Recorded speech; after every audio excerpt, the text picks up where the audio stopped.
like at 24, I'm like, I can hoop for 10 more years and possibly could hoop for longer. Yeah.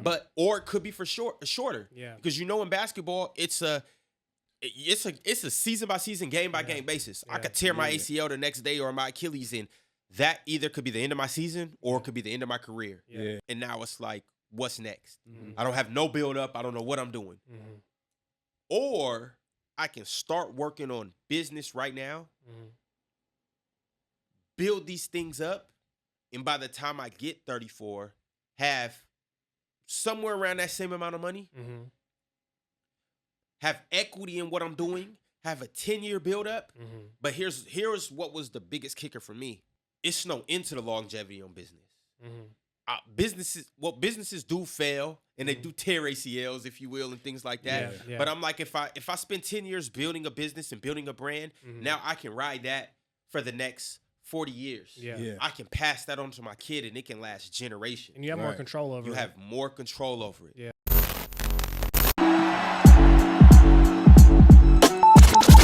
Yo, what up? It's your boy Rabino. And this DJ in the building. And you listening to the UpNUp Podcast. Yeah. Wait, what are we doing? I don't know, just listen. Yes. Welcome. What it do? Ladies and gentlemen, you're tuned into the UpNUp Podcast on the UpNUp Network. I'm your host, Rabino. And I'm DJ man. What's up, man? How you doing? I'm good, man. Feeling good. What's up with you? I'm good. Feeling better. Yeah. Feeling Okay. good, feeling better. Yep. I'm doing well. Blessed, sure. blessed, grateful as always. Thankful for everybody in the room. Shout out to the team. Shout out to the squad. And if this is your first time tuning in, welcome to the show. As I stated, this is the UpNUp Podcast. This is the podcast where we're focused on cultivating culture. Yeah. We do that by providing amazing stories of individuals, groups, movements, the movers, the shakers, right? People who are breaking down barriers, taking up space in various industries, and making a way not only for all of us currently here, but for the next generation, right? Yes, sir. Right? Sure. Yeah, man, I'm inspired, bro. I'm inspired every time I come in here. Yep. To do these episodes. Every time, bro. I'm being serious because, everybody got a story, man. Mm-hmm. And what I love the most is we get a chance to host people here. Yeah. And give them a chance to speak to their journeys and their stories, right? Yes, sir. Regardless of the industries, everybody got an amazing story. And I'm excited because today's guest is a brother who I would say is definitely leading the way, paving the way, and he's doing it in his own style, right? Yeah. In style. Yeah. Right? You see what I'm saying? You see what I did there, right? I see what you're doing. Yes, sir. He's definitely a true culture cultivator who's keeping everything he's doing on the up and up. Today, we're joined by the co-owner and leader of the amazing Self-Made Couture. Since 2015, his brand and platform has been, one of the leaders in terms of premier clothier, specializing in custom suits, tuxedos, coats, blazers, etc., both for men and women, right? Yeah. Don't forget women. Oh yeah, Dang, don't forget. Hey, y'all know we can't. Hey, ladies, we can't forget y'all. Come on. I love that. I love the intro ad lib. There we go. Sir. But yeah, man. But this brother's definitely been a force. And when it comes to luxury fashion, outside of building their brand and business, and what's more importantly is through luxury and fashion, they've been able to build community, right? And also making the luxury lifestyle in terms of fashion more accessible, right? Bringing more exposure to it and diversifying it, right? Which is super dope. So we're honored to have this brother in the building today. So without further ado, let's get straight to it. Our guest is none other than the one they call the best dressed man in Seattle. Hey. That's what they say. Laron Daniels. Can we get a round of applause? Yeah. I didn't say it. That's what y'all said. That's what the ladies that I shouted out said. Hey, you could be one too. You gotta dress up. That's it. Go. Come on. Nah, man. He's backing it up. You know what I mean? He came in here dressed amazing, man. How you doing, bro? Sir. Man, bro, I'm honored. I'm blessed, and I appreciate you guys for having me in here. And the first thing I gotta say is the energy in here is A1. I know y'all watching through the camera, and I hope y'all can feel the energy that I'm feeling right now. Yeah. Yes, Hey, sir. it's if you on the same wavelength, if you want the up and up, you could feel the energy. Like it's, birds of a feather flock together. Come on. Real minds align, Yes, so like sir. if you on the same thing that somebody else is on, you know, you they don't even got to talk to you. You could just feel that energy. Yeah. And so my man, right when I linked up with you. Yeah. Right when I linked up with you, when I linked up with your whole team, individually, not collectively, individually, Yeah. we've all been on that wavelength because we on the up and up. Come on. So I'm happy to be here. I've been seeing the movements and the different ventures y'all been on. Yeah, man. And bro, it's much respect, and I love what y'all doing. Man, bro, thank you, bro. Yeah, no, we appreciate that, bro. We appreciate your time, bro. Yeah, no doubt, no doubt. Yeah, thank you for being here, sir. Man. I always say it's long overdue, but it's right on time. It's not overdue though. Yeah, it's right on time. Hey, because the thing about it is, if we were to do this next year, it would probably even be better. Yeah. Because y'all platform would go from here to here, you know, up and up, rising. Sir. And I'll probably be a bigger and better, you know, hopefully, God willing, I'll be on the up and up too. And so we'll meet at a higher peak. Oh, you are on the up and up. I like to think figuratively so, and literally. I work like I'm not, but I like to think that I'm really moving There forward. we go. There we go, brother. Well, thank you for being here. For sure. Now, we start every episode with the quote of the day. Brother man Erm. He I always just want to leave it at that, bro. You want to leave it? Sorry, no, I'm joking. That'd be dope, though. Yeah. Man. Usher us in, man. Got you. So the quote of the day is, create your own visual style. Let it be unique for yourself and yet identifiable for others. Who's that quote by? It's by Orson Welles. Okay. Yeah. Okay. Yeah, man. What do you think about that quote, bro? Every time a customer buys something from us, I send them. This is my closing quote that I send to every customer. And Jay-Z said this, but I say nobody's built like you. You design yourself. And that's kind of one of our. And we might get into this, but this is one of our business models. Is I'm a style expert, but I don't design the clothes for you.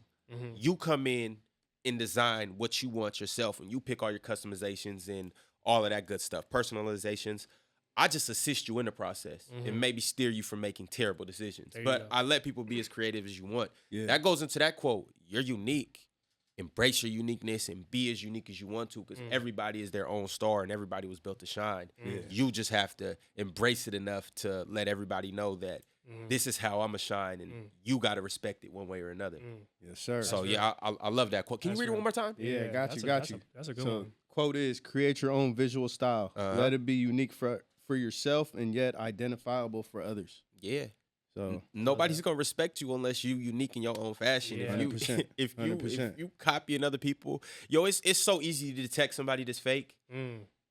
If you got that eye, like a lot of people can be duped. Yeah.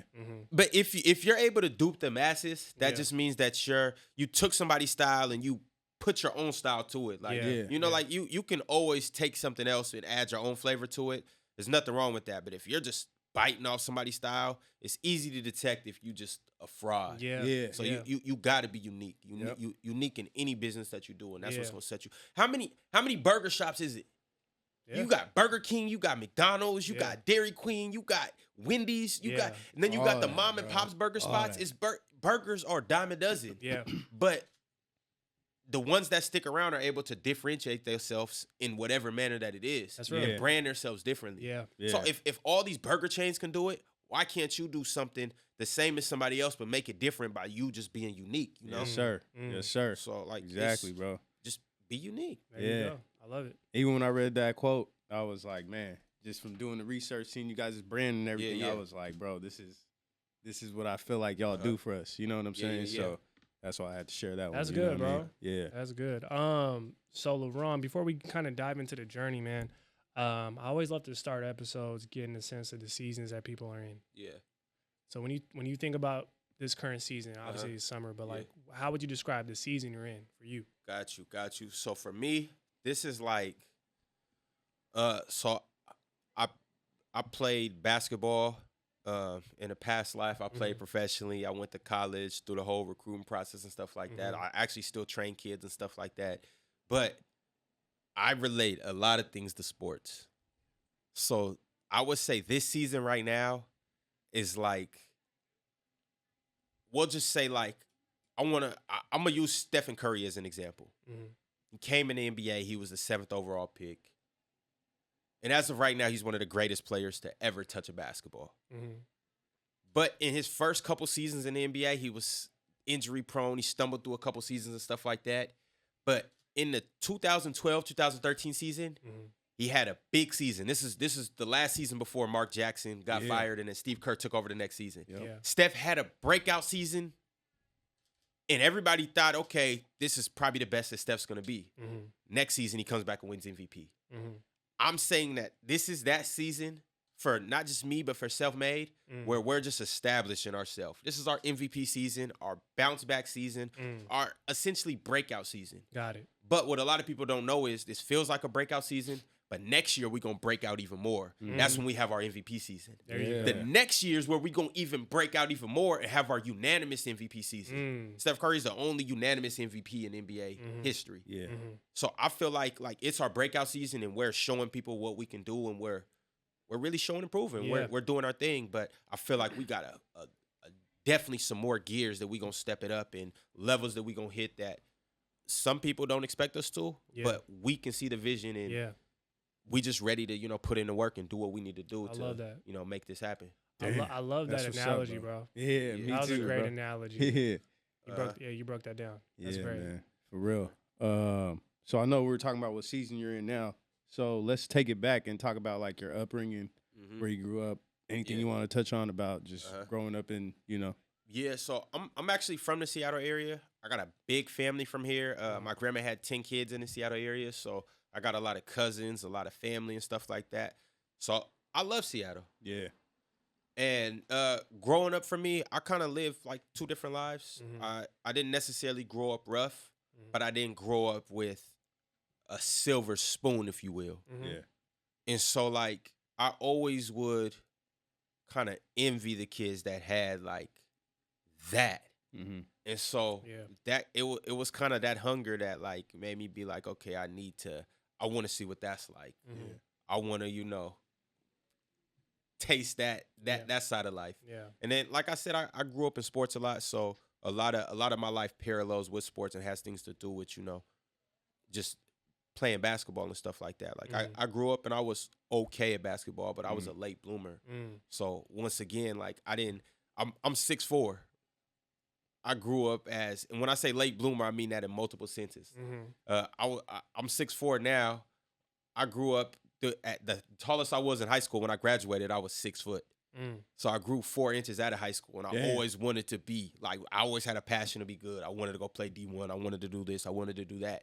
But I wasn't like, God gave everything to me slow. So I had to earn things, and I had to appreciate things too. So once I got 6'4", I was like, damn, thank you. Yo, God, what took you so long? I've been trying to windmill my whole life. God damn, I'm 21 and now I'm finally starting to be able to dunk consistently. But I appreciated that though. And it was little things like that. Just a lot of things. Like I wasn't the person that I was. Like a lot of people, they be dope at 16. Some people be dope at 14. But you don't really appreciate things like that because it came to you so young and so early. Some people just got it naturally. Exactly. Yeah, I wasn't that. I had to work for everything, and I had to. When something's slow cooked. Yep. It tastes a little different when it's not microwavable. Yeah. When it takes 3-4 hours to cook. When Granny cooked that and it come out, you like, Grandma, I'm tight because it took you 4 hours to finally put this food out here, and I'm starving, and I'm telling you I'm hungry, and you like go sit your ass down and wait for the food. But when it finally came, it was like, ooh. Yeah. It was worth the wait. Yeah. It's thorough. Even the leftovers is heat. And we eating it 3 days later, but it's like, yo, I'm liking this. I love that though. I love that you can reflect and understand like everything has to go through its process. You know what I'm saying? Yeah. I'm curious too, like when you look back, bro, because obviously sports is one of those things that I think you said you latched onto growing up. Yeah. It was kind of your thing. What are some of the things you learned from that you feel like made you who you are as a person that you carry through life? Yeah. So all sports just build a work ethic and a sense of toughness. But, and this is no knock to individual sports like boxing or in anything else that you golf, anything else where you're doing things by yourself. When you play in a team sport, you have to be selfless. Especially like how I was saying, I was a late bloomer, so I had to play role player positions. I had to play defense. I had to rebound. It was times where I didn't play. I had to pass out towels and water. Hey, a lot of people won't tell you that side of this story. Yeah. A lot of people will be ashamed of it. And I was ashamed of it for a long time too. But I've literally played every single role on a team, from passing out water to only being a practice player to being the first person off the bench to being the best player on the team. Yeah. Best rebounder, best passer. I've played every single role that you can think of. That's big. And I've embraced every single role. That's big. So I can relate to different people when they're in different positions. So that allows me to, when I'm running a business, no matter the capacity, I have a few different businesses that I'm involved with. I'm able to relate to everybody on my team, but also I'm just able to be selfless. Yep. And I think that's the biggest thing. Like, you guys look like you got a good operation here because you guys are here for each other and for one mission. It's like anytime somebody is egotistical or you're bigger than the program, that's when the ship is gonna sink or crash. And that's one thing that I've just learned through sports is to play my role to the fullest extent and encourage and support everybody else. Yeah, I love that. And just sportsmanship too. Even if you're on the other team in sports, especially basketball, when the game is over, you go shake hands with the other team. Yeah. Bro, I was just playing in Isaiah Thomas's Pro-Am, and it was weird to me. It wasn't weird to me, but I didn't realize.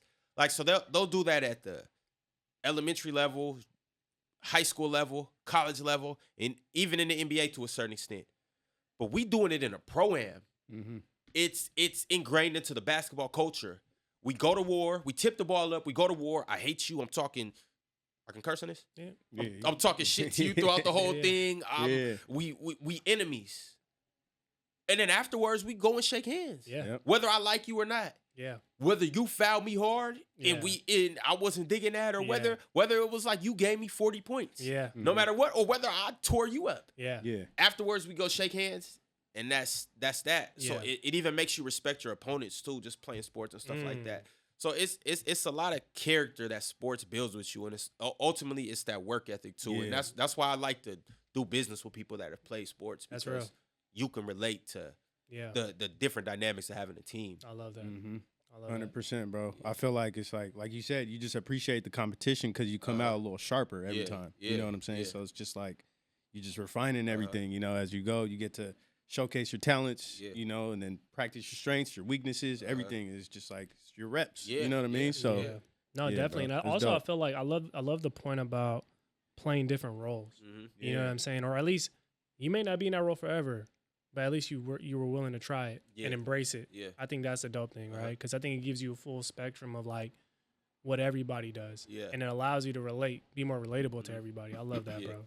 But with that being said, though, a lot of people don't understand, like, you better embrace your role. And it's one reason why you need to embrace your role. Because your role can change overnight. Yeah.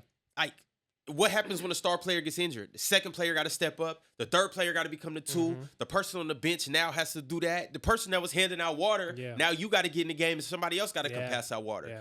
And so you, pun intended, you can be on the up and up. Yeah. But you got to embrace your role, because if you don't embrace your role, you either are not going to be locked in enough to be able to accept that next role because you're just in a bad place. So when it's time for you to step up, you're not going to be able to step up. Or you might just get kicked off the damn team. Yeah. Or you might quit and you might miss your opportunity.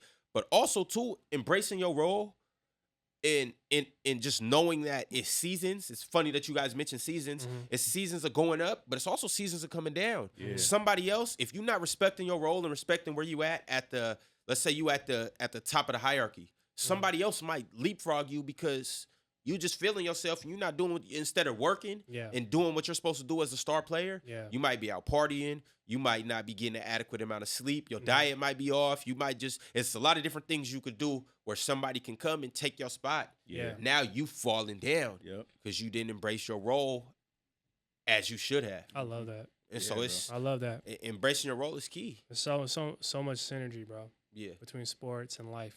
Period. Yeah, bro. You know what I mean? Exactly.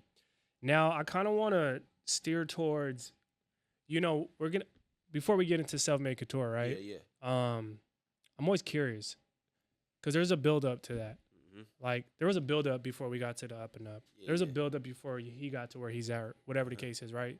So I'm always curious, like, can you describe what that was like and what life was like for you during that time prior to Self-Made Couture, like presenting itself as an opportunity for you? Yeah, so before Self-Made, that's actually when I was full-time playing basketball. Okay. So I was living in Germany. Okay. Playing basketball in Germany.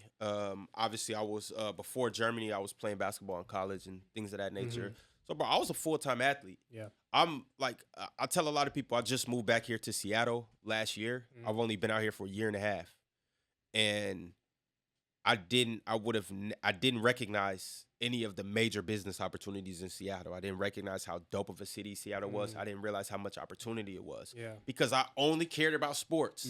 I only was, bro, I'm telling you, I woke up to basketball. Ball's life. And I went to, ball was literally Ball is life. life. Yeah. Went to sleep thinking about basketball, dreamed about basketball, ate basketball, slept basketball, shitted basketball. Everything was basketball, you know? And so, like, even during that time in Germany, that was the first time where I really, the switch flipped. And I was like, life is bigger than basketball. I'm on a different side of the world. I don't have friends. I don't have family. I don't have anything else. I just have time to just think about basketball and nothing else. That's when I realized, like, yo, you gotta, like, get a grip and you gotta realize that it's more to it. And part of it was a couple things. I wasn't playing at a very high level. I should have been playing higher. I'm not going to get into that story. I was actually getting jewed by my fucking agent, but I'm not going to get into that. But I wasn't making as much money as I wanted to. And I had to kind of, I kind of met the fork in the road. It was like, do I want to keep hooping or do I want to start working on business? And this is the reason why I ended up making the decision I wanted to make. Because at this moment in time, I was 24. And I'm like, and it's ironic because I gave myself a 10-year plan for both. I'm 33 right now. So I haven't hit that 10-year mark yet, but I was like, at 24, I'm like, I can hoop for 10 more years and possibly could hoop for longer. Yeah. Or it could be for shorter. Yeah. Because in basketball, it's a season by season, game by game basis. I could tear my ACL the next day or my Achilles, and that either could be the end of my season or it could be the end of my career. Yeah. So it's like, this shit is very, very fragile. I might play for 10 years. I expected myself to play for 10 years. And I thought I would. But I'm like, I could do that. And the max I could probably make is $200,000. I could have potentially made more, but that was the number where I was comparing myself to other players and leagues and stuff like that. I was like, I could probably get to that 150 to 200,000 mark a season. And let's say I did that for 2 seasons, right? Let's keep it at 200. Okay, so 33 and 34, I make 200,000. I got 400K, and then I got to retire because let's just say I just reached my ceiling. Or let's say I get injured or my body breaks down, whatever. So I retire with 400 plus K. Let's just say it's 500 because the prior seasons and the money I've saved up and things like that. I can retire with 500K at 35, and now it's like, what's next? I don't have no build up. I don't know what I'm doing.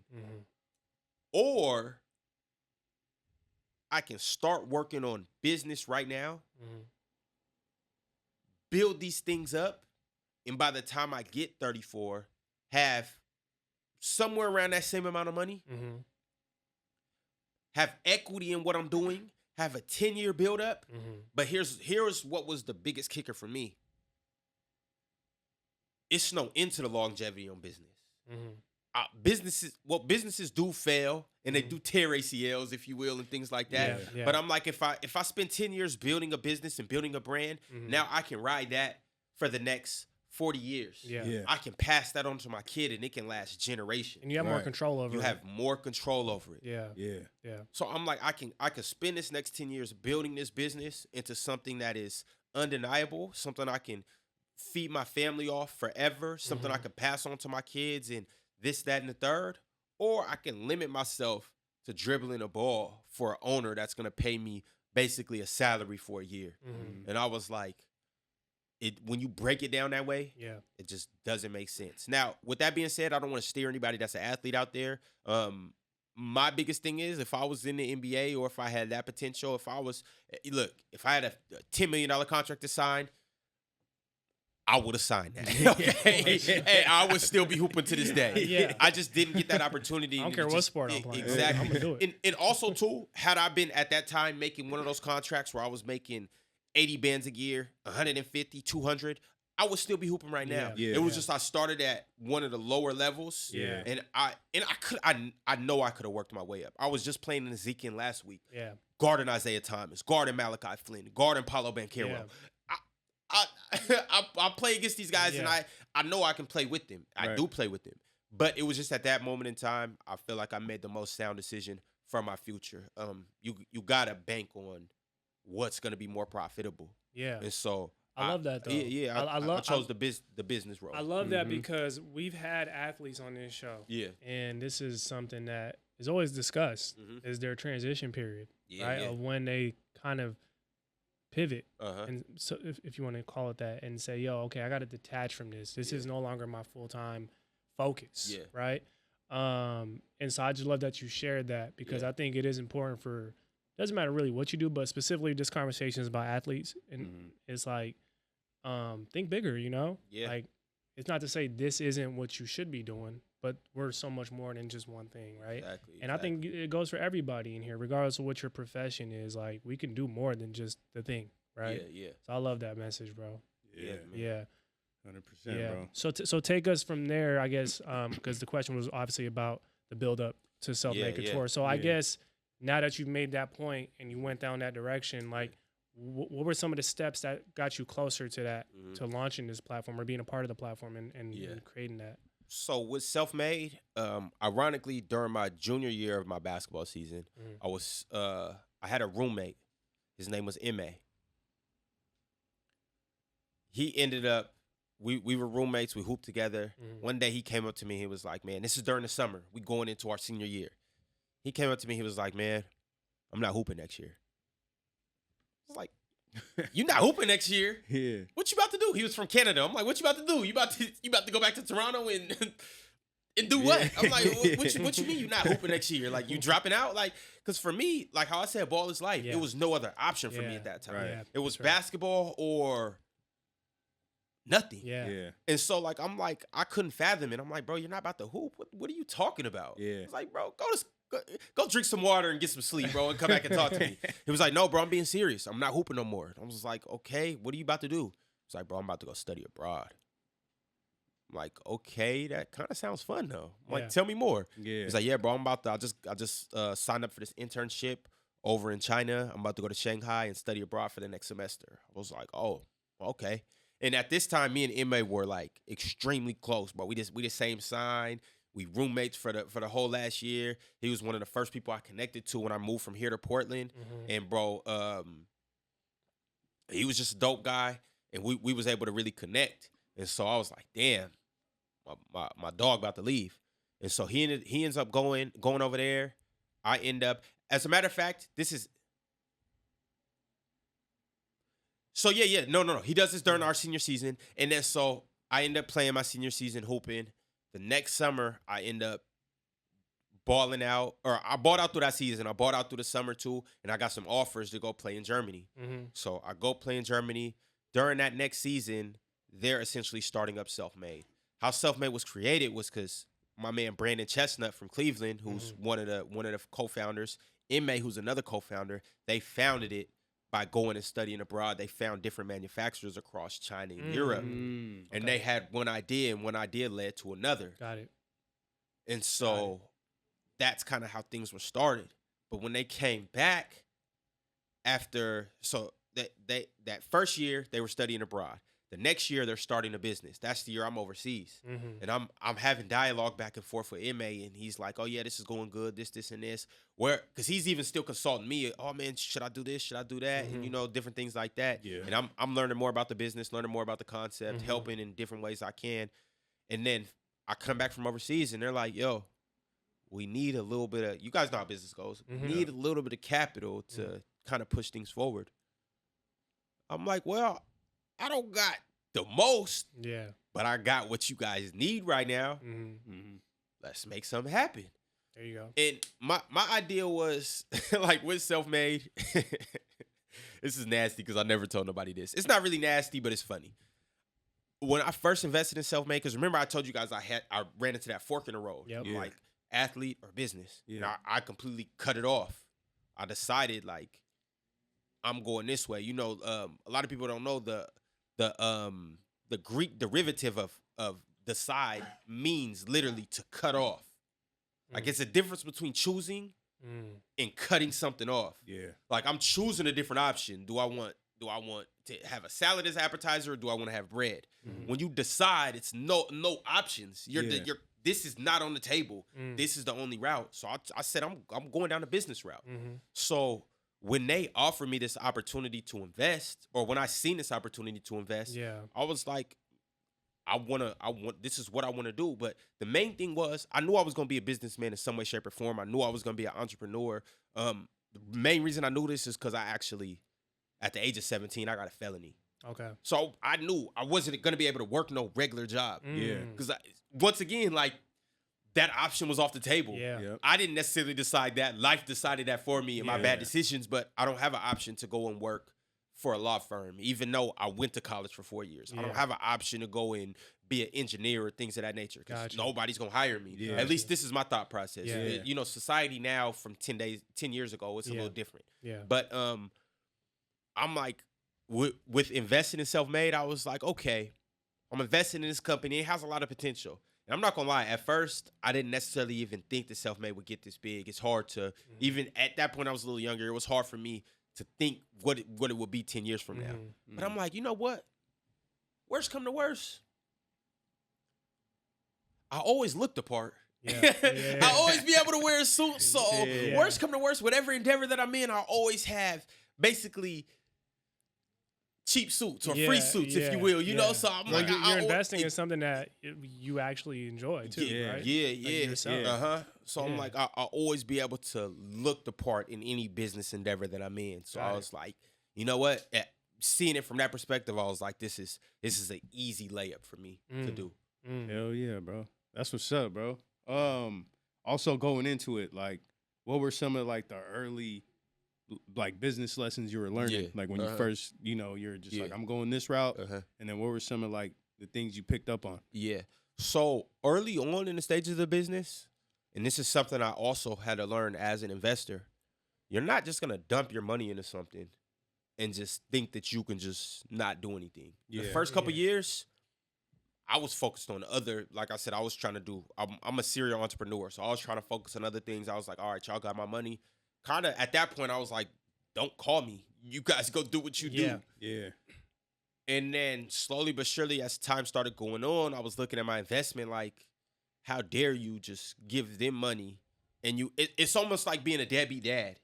How dare you just give the wife money and then Brandon, M.A., I'm not calling you guys women. I'm not. This is not what's going on. I'm just making an analogy. Let him know. When this drops, don't call me, don't text me. This is not what I'm getting at. But what I'm saying is, it's like, I'm talking about the business. It's like just giving, trying to give somebody money and just pay them off and be like, take care of it. What you don't understand is the time and the money and the effort that not the money, the time and the effort and the actual process that you put into things is what's going to cause it to grow. There you go. So like a lot of times, and I've heard this a lot from businesses and investors, is when you're looking for an investor, and I didn't know this at this moment in time, you want an investor based on what they can, the resources they can bring to you.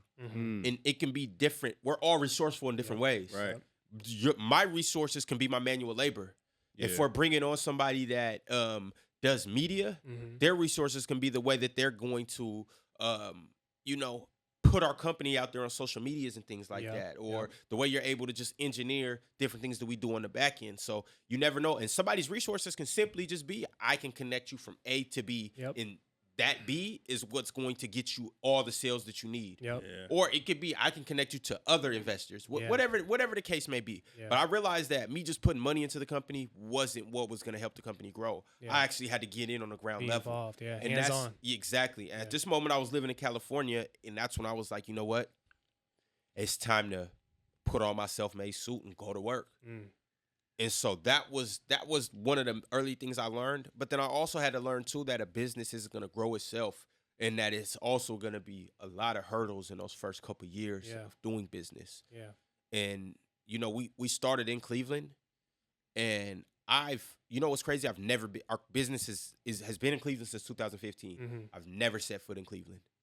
Wow. Damn.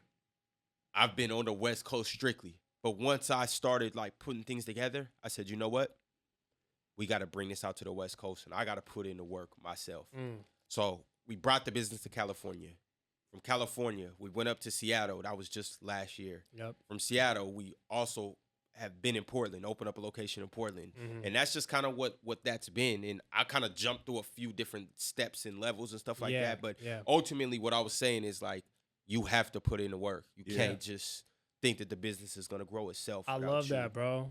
That's a powerful message, bro. And it doesn't matter what business you're in. It doesn't matter what you're doing. It's like, you got to be a part of it. Yeah. You know what I'm saying? And I love that because, like, money is one thing, but if you're not working, nothing's working. Yeah, for sure. That's what I'm saying. Nothing's working. And I'm glad you brought that up, bro, because in this day and age, there's a lot of different things on the internet where it's like, oh, just give us the money, you're going to make this. So they're called gurus. Pretty much, you know what I'm saying? And hey, man, shout out the gurus out there. I know, man, you know, but what I'm shout out all the gurus. What you're saying especially is the self-proclaimed gurus. Yeah, but it's like still put in the work because it's never going to be that easy to where you just drop some money off and you're just like, all right, I'm going to come back, and then it's like doubled up, tripled up, whatever it is. So and I think I'm glad you touched on that, what's dope is, bro, what this speaks to as well is the branding part, right? Because you create the brand based on you being a part of it and you putting your hard-earned energy into it. You know what I'm saying?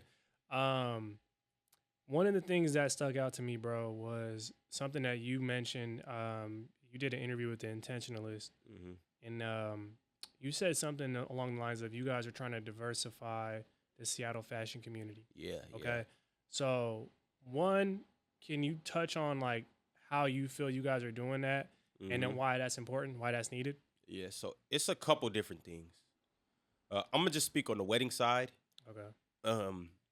We're able to help groomsmen, even brides as well, because they need their groomsmen to look good. And also, too, it's just 2024, so it is a lot of women that are getting married, and they need suits as well. Yeah. We're able to help everybody get not just a basic look. Like, you go to Men's Warehouse, you go to Indochino, you go to Suit Supply, they give you basic looks. We're able to do things that are completely different. We're able to allow you to personalize your whole suit, customize your whole suit, choose different fabrics from velvets to silks to, you know, linens, different cottons, wools. These are fabrics that you're not going to be able to go to these different places and get. And then on top of that, if you can get it, you can't customize it. You can't get a shawl lapel on a red velvet suit. You're just not gonna be able to get that nowhere else. We offer unlimited customizations.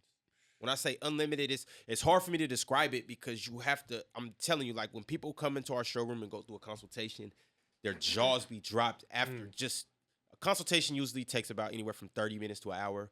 After the 5-minute mark, they're like, "Man, I didn't know it was this much to a suit."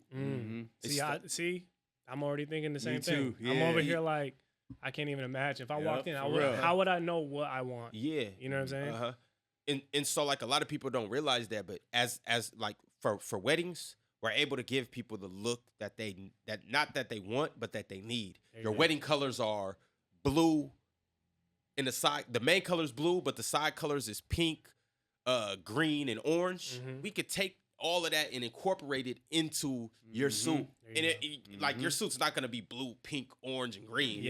But we're able to make your suit, the main color's blue, but we can incorporate all of those other colors and bring everything together. And then we could turn around and let's say the main color is blue, but the side color's pink. Okay, now we can make the vest of the groomsman pink too. We're able to add all these different elements that these other people can't.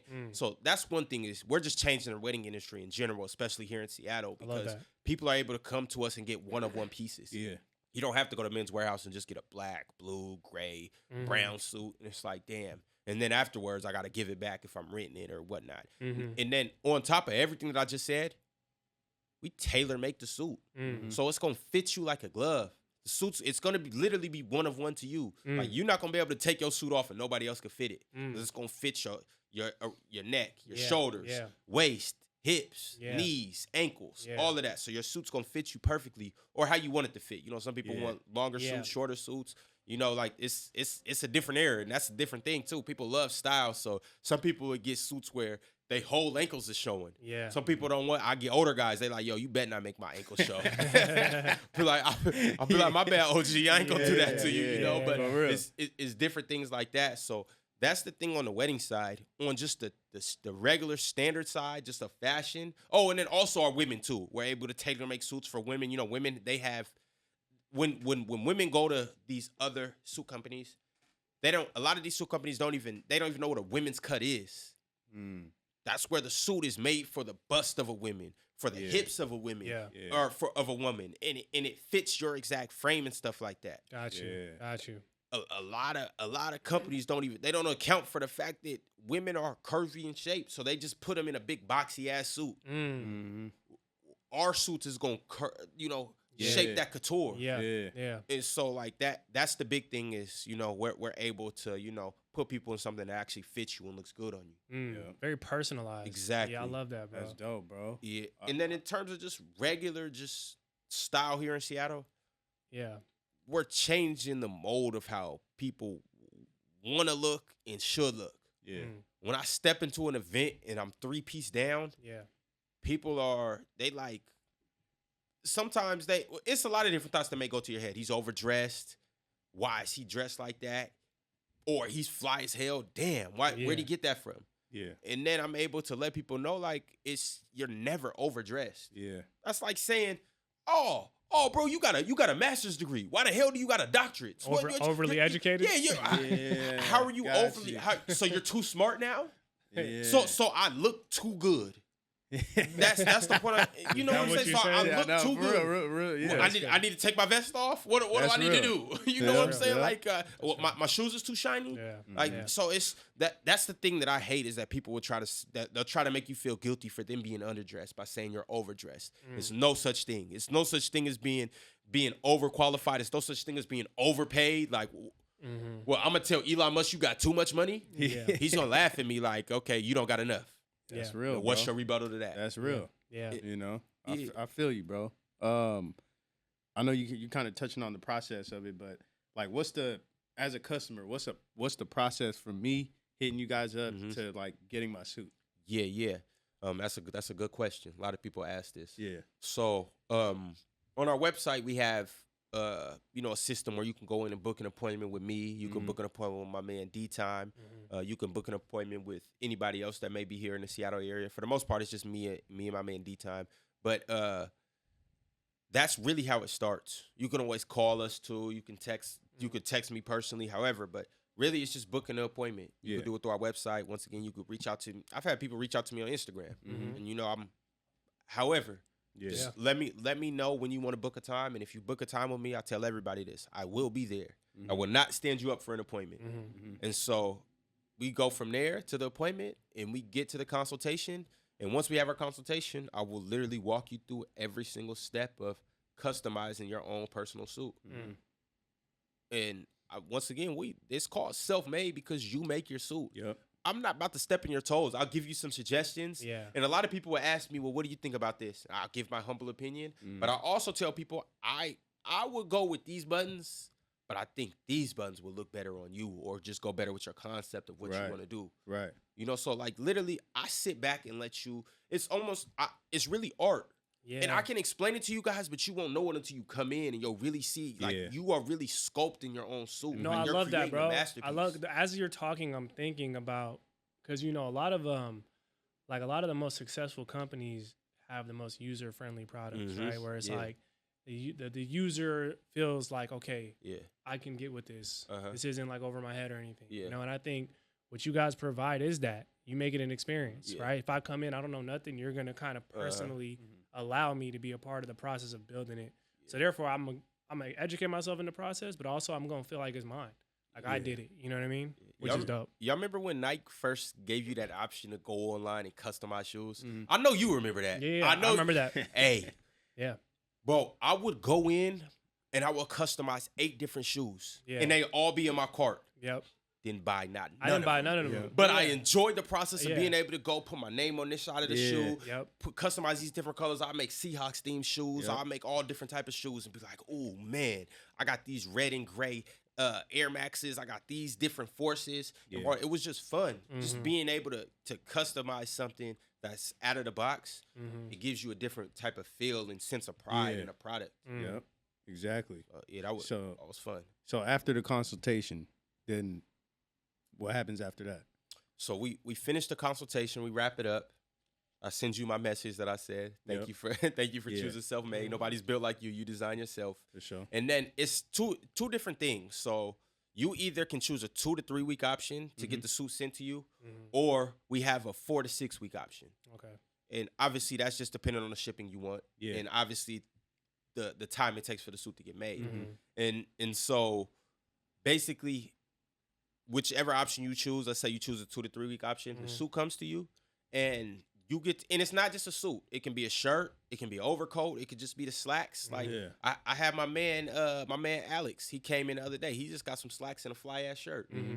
That's all he wanted, and that's what I be telling people too. You don't have to come in here and get a full Frank Lucas suit. You know, you don't got to get a full Donald Trump suit. You don't got to be looking like the president or looking like a CEO of a company. But you can just come and get some fly stuff. You can come get an overcoat. You can come just get a shirt. You can get a short sleeve shirt. We got pattern shirts, all type of stuff. But after 2 to 3 weeks, let's say the suit comes to you, you try it on, and remember it's custom made.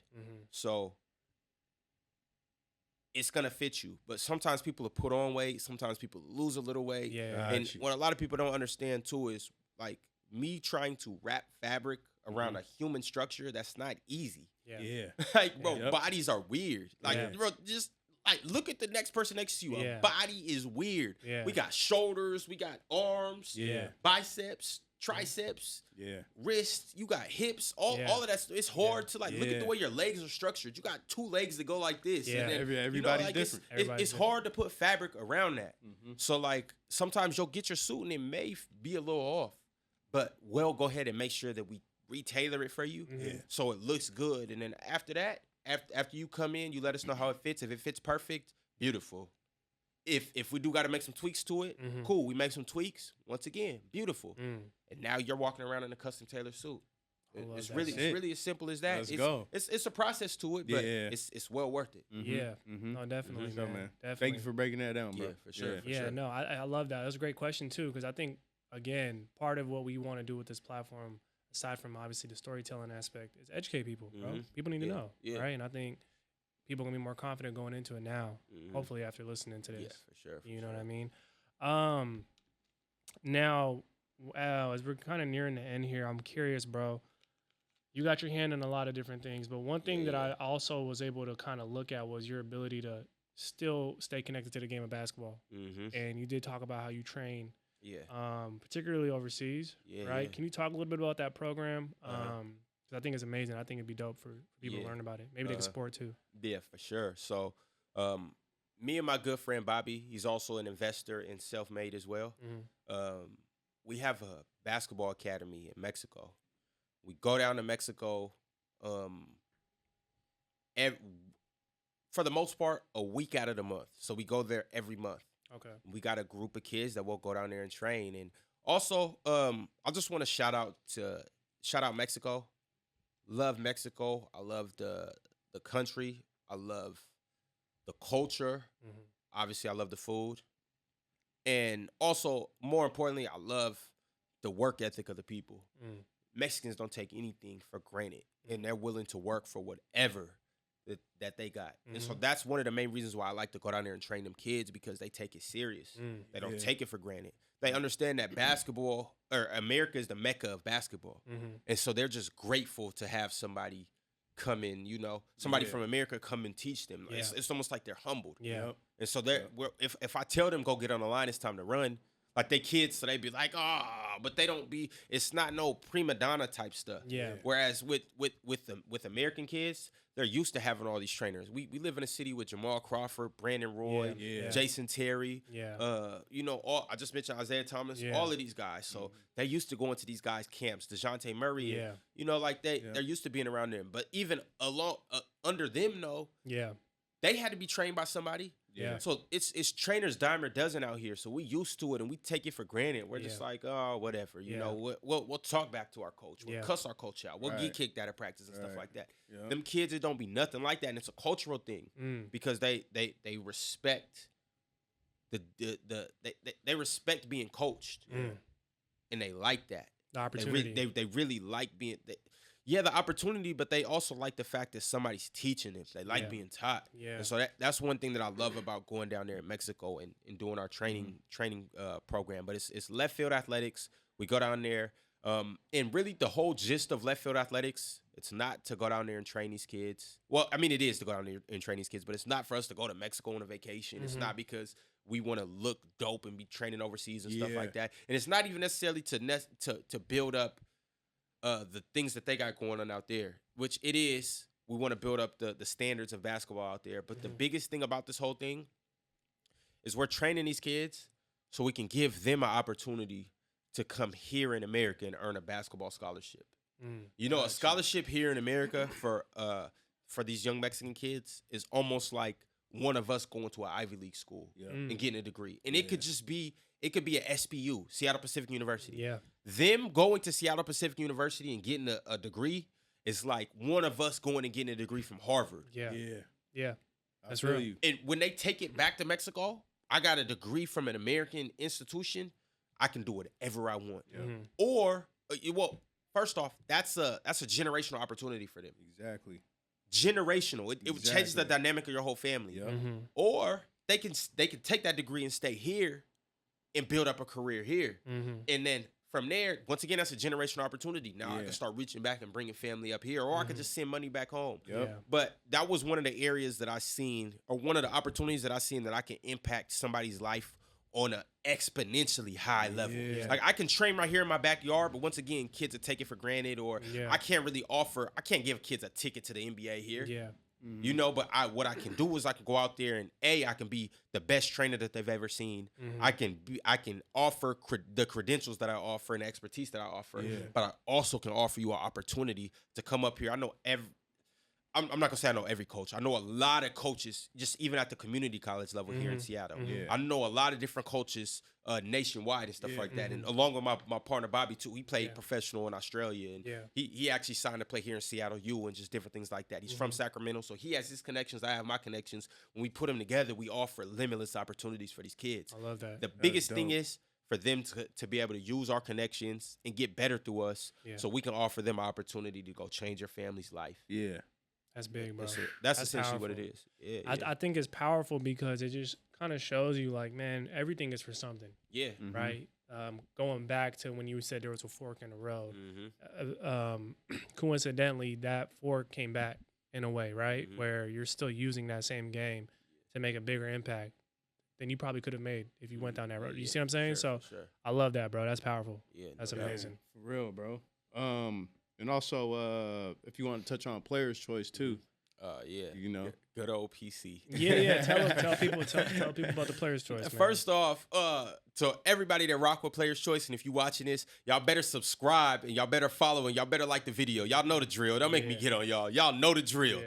But man, PC is fire, bro. It's just dope. We got one of the best communities out there.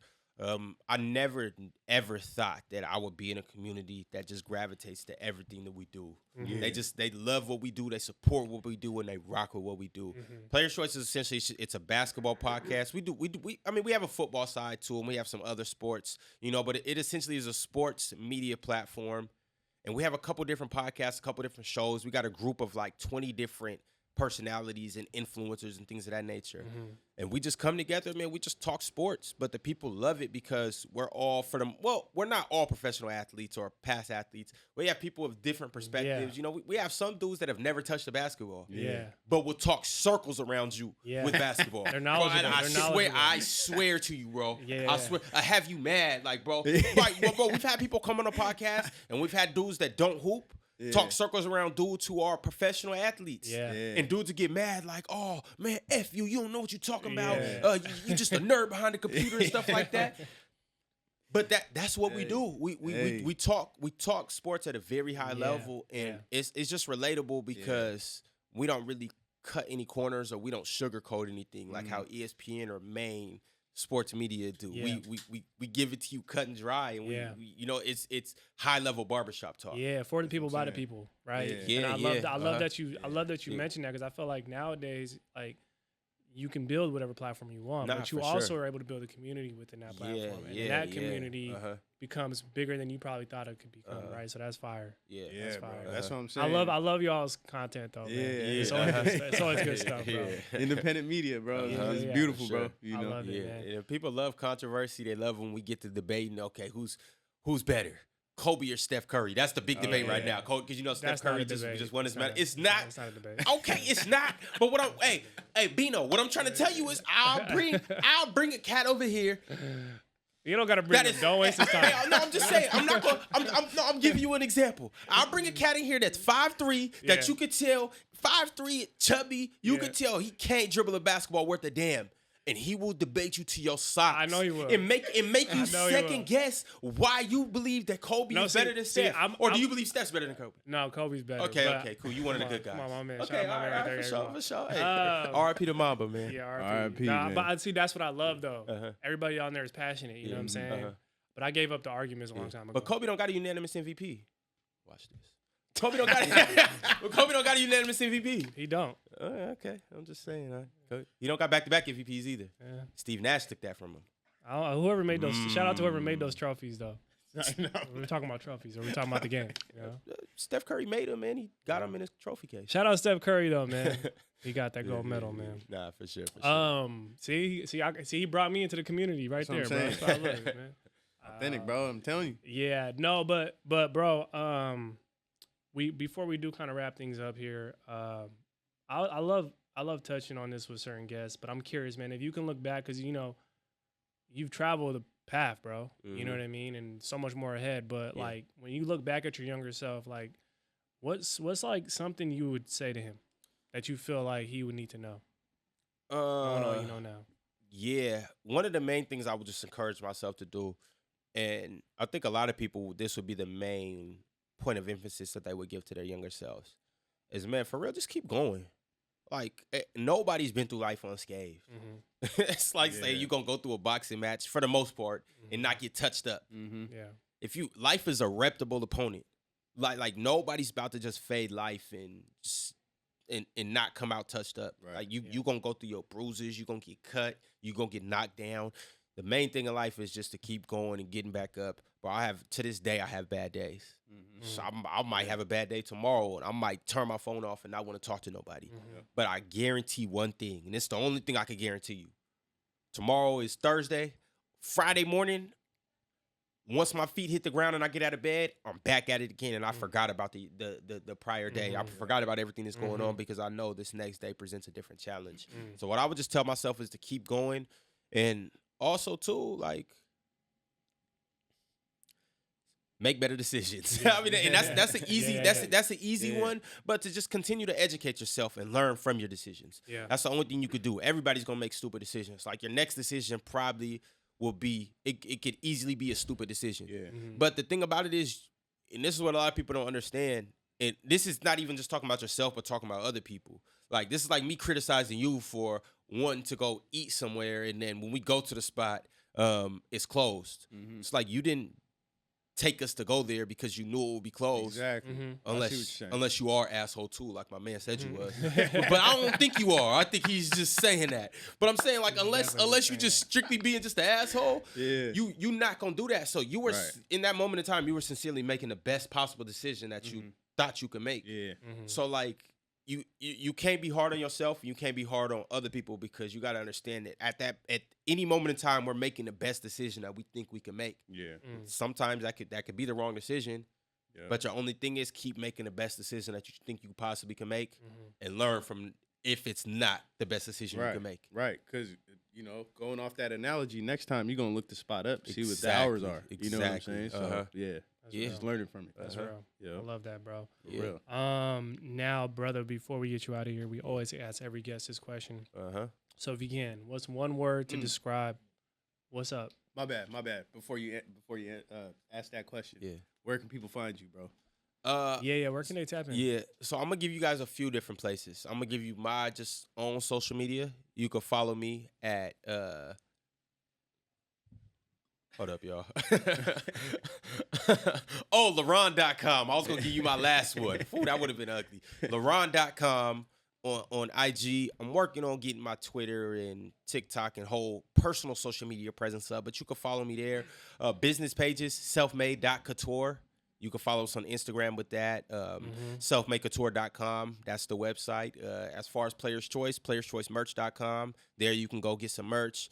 Also, Player's Choice on all different platforms. We got a big following on YouTube. Definitely go subscribe on YouTube. Become a member as well. You can follow us on TikTok. We got a huge TikTok presence. Instagram as well. Player's Choice. And that's really that. Yes, sir. Yes, sir. Make sure y'all go tap in. My bad, bro. Go ahead. No, you're good. You're good. Make sure y'all go follow and tap in, please. So, yeah, if you can, what's one word to describe what keeps you on the up and up and why? One word to describe? Potential, bro. We all got a water bottle. And my thing is, I don't want my water bottle to look like this.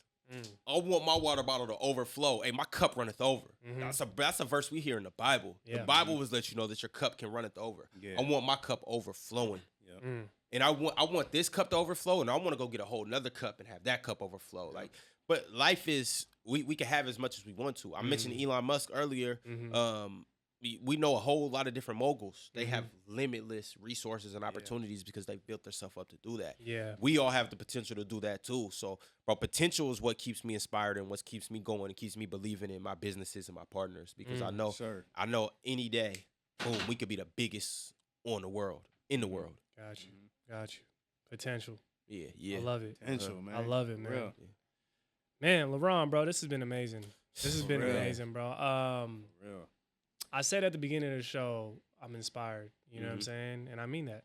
I'm still inspired, bro, for real. Because, proud of the growth.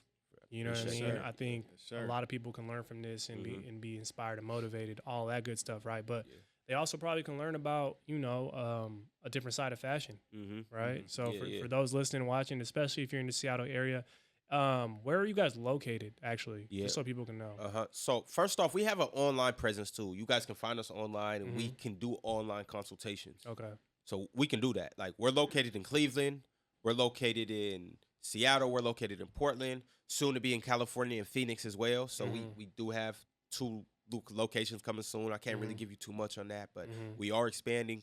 But if you're in Texas, if you're in Florida, if you in Amsterdam, and you reach out to us, we will get you in a suit. And we can make that happen, and it will be completely custom, and it will fit you perfectly. Okay. So we have a process for all of that. Gotcha. But in Seattle, you guys can find us on 4th and Pike.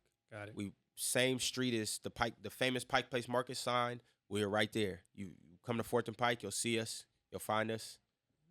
You'll see our mannequins. And you'll leave looking fly as hell. Absolutely. Yeah, absolutely. I'm excited for this. Definitely.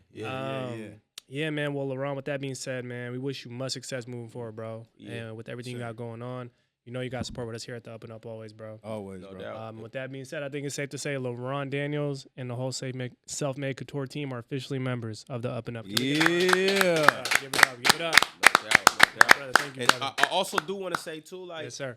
Y'all, I know y'all are the Up and Up, but y'all really are the Up and Up. We gonna look back in 2024, 2026. This room gonna be a little different. We're not gonna be here. That's what I'm saying. We gonna be a little higher in the air. It's gonna be a different penthouse. It's gonna be a different feel. It's gonna be, I'm gonna have a suit on for sure next time we can. 100%. Either way it goes, suit or not, y'all got it for real. Thank you, brother. Bro. Yeah. Appreciate you, bro. For real. You, man. Yeah. God bless. All right. Thank y'all. To continue supporting the podcast and the entire Up and Up movement, be sure to rate, review, like, and subscribe. As well as follow us at _the Up and Up on all social media platforms to stay connected with everything the Up and Up has coming your way. Thanks for listening, and until the next one, keep it on the Up and Up.